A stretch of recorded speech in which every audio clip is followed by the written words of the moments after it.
Good evening.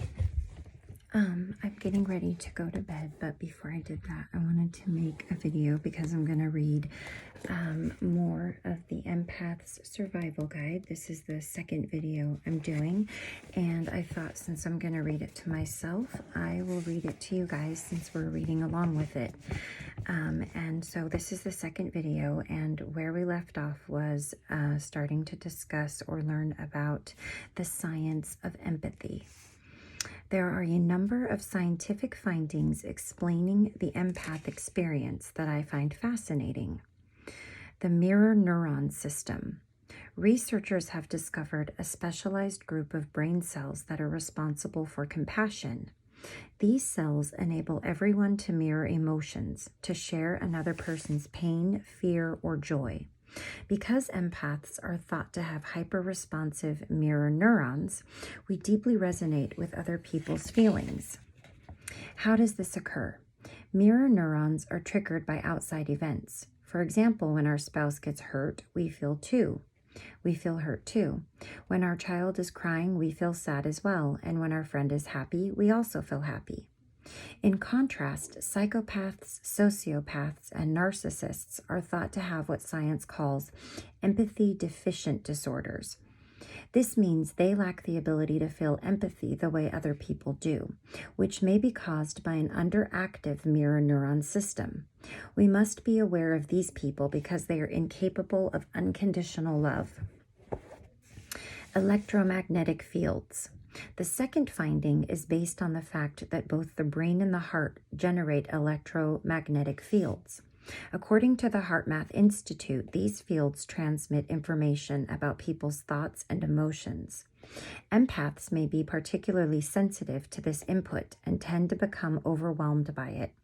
Simultaneously, we often have stronger physical and emotional responses to changes in the electromagnetic fields of the earth and the sun. Empaths know well that what happens to the earth and the sun affects our state of mind and energy. Emotional contagion. The third finding that enhances our understanding of empaths is the phenomenon of emotional contagion. Research has shown that many people pick up the emotions of those around them. For instance, one crying infant will set off a wave of crying babies in a hospital ward. Or one person loudly expressing anxiety in the workplace can spread it to other workers. People commonly catch other people's feelings in groups. A recent article in the New York Times stated that this ability to synchronize moods with others is crucial for good relationships. What is the lesson for empaths? To choose positive people in our lives so that we're not brought down by negativity. And when a friend is going through a hard time, we need to take special precautions to ground and center ourselves. These are important strategies that you will learn in this book. Another is increased dopamine sensitivity. The fourth finding involves dopamine, a neurotransmitter that increases the activity of neurons and is associated with the pleasure response. Research has shown that introverted empaths tend to have a higher sensitivity to dopamine than extroverts. Basically, introverted empaths need less dopamine to feel happy. That could explain why they are more content with alone time, reading, and meditation, and need less external stimulation from parties and other large social gatherings. In contrast, extroverts crave the dopamine rush they get from lively events. In fact, they often can't get enough of it. Synesthesia. I'm not sure how to say this.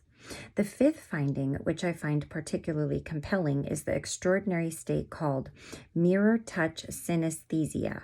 Synesthesia, I'm going to have to keep saying that, is a neurological condition in which two different senses are paired in the brain. For instance, seeing colors when you hear a piece of music or tasting the words. Famous synesthesics include Isaac Newton, Billy Joel, and Itzhak Perlman. However, with mirror touch synesthesia, people actually feel the emotions and sensations of others in their own bodies, as if these emotions were their own. This is a wonderful neurological explanation of an empath's experience. What areas of life does empathy affect? Empathy can be present in the following areas of your life. And these, I think, pretty much go without saying, but there will be a little explanation. First one being health. Many of the empaths who come to me as patients feel overwhelmed, fatigued, and downright exhausted before they learn practical skills to help them cope with their sensitivities.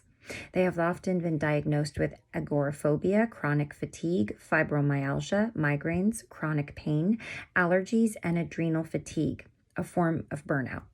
On an emotional level, they may experience anxiety, depression, or panic attacks. We will discuss all of these topics in Chapter 2. The next is addictions. Some empaths become addicted to alcohol, drugs, food, sex, shopping, or other behaviors in an attempt to numb their sensitivities. Overeating is common since some empaths unwittingly use food to ground themselves.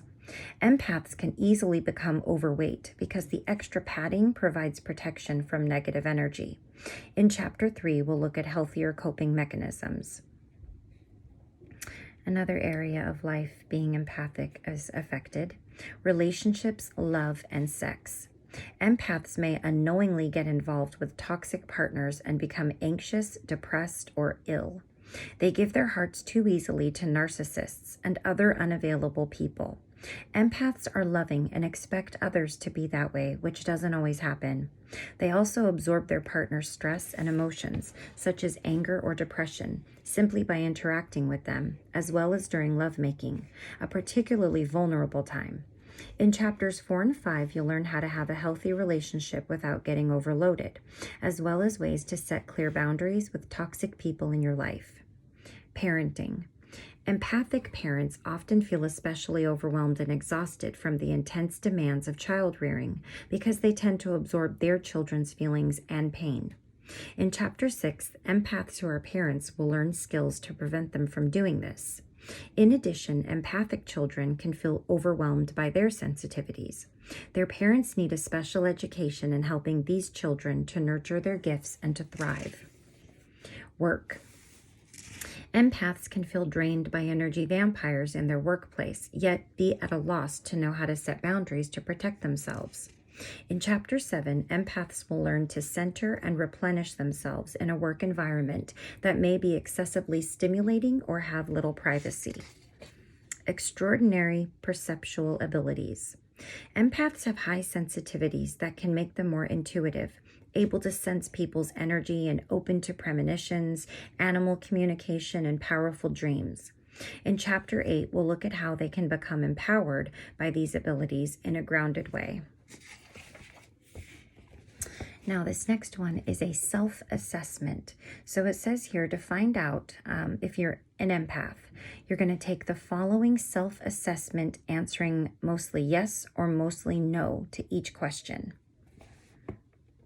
So you're going to say yes or no if this applies to you. Have I ever been labeled overly sensitive, shy, or introverted? Do I frequently get overwhelmed or anxious? Do arguments and yelling make me ill? Do I often feel like I don't fit in? Do crowds drain me, and do I need alone time to revive myself? Do noise, odors, or nonstop talkers overwhelm me? Do I have chemical sensitivities or a low tolerance for scratchy clothes?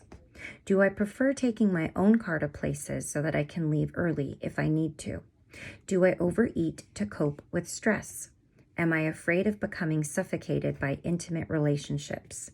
Do I startle easily? Do I react strongly to caffeine or medications?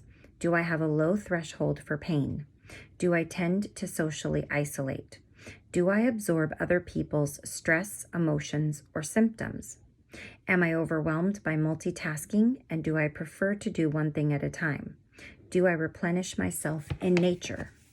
Do I need a long time to recuperate after being with difficult people or energy vampires? Do I feel better in small towns or the country rather than large cities? Do I prefer one-to-one interactions and small groups to large gatherings? Now, calculate your results. If you answer yes to 1 to 5 questions, you're at least a partial empath, so anywhere from 1 to 5 yeses.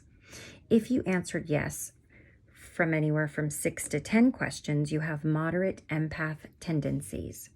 If you answered yes to 11 to 15 questions, you have strong empath tendencies.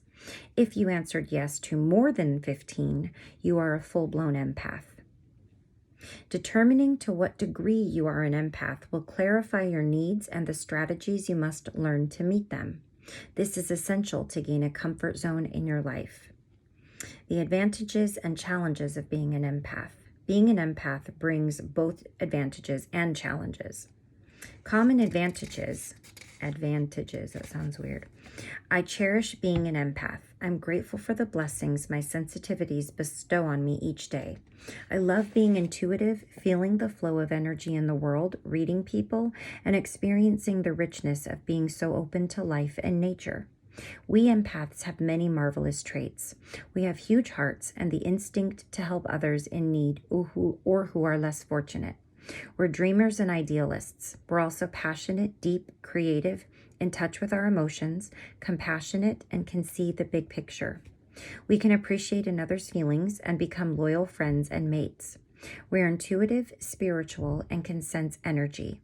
We have a special appreciation for the natural world and feel at home there. We resonate with nature, its plants, forests, and gardens, and we often love water. Whether we are soaking in the womb-like warm water of a bath or living by an ocean or a river, water energizes us. In addition, we may feel a strong intuitive bond with our animal companions. We often talk to them like they are humans, and we may become involved with animal rescue or animal communication.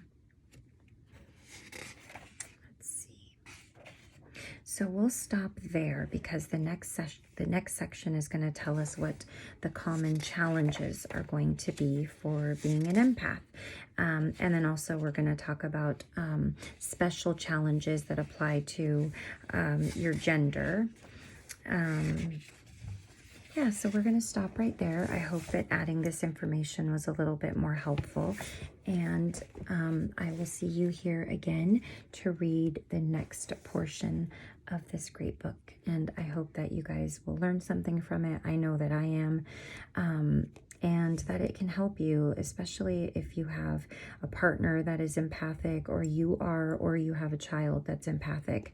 I do myself, and I am empathic, and I do feel like I have the advantage of knowing myself and helping my child to know themselves. Because, you know, it's just amazing what we have at our fingertips these days, and things that we know now that we weren't even aware of when I was a child.